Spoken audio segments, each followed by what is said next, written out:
Question 22. What is the correct sequence for the processes occurring in the mass spectrometer? A.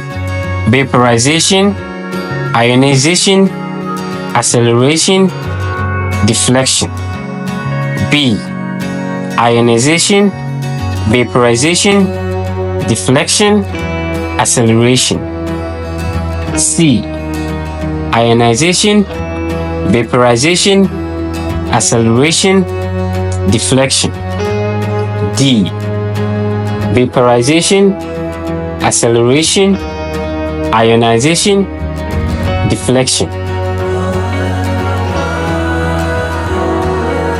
The correct answer is A. Vaporization, ionization, acceleration, and deflection. Explanation. The correct sequence is vaporization, ionization, acceleration, and deflection. This ensures that the sample is properly ionized and separated for detection.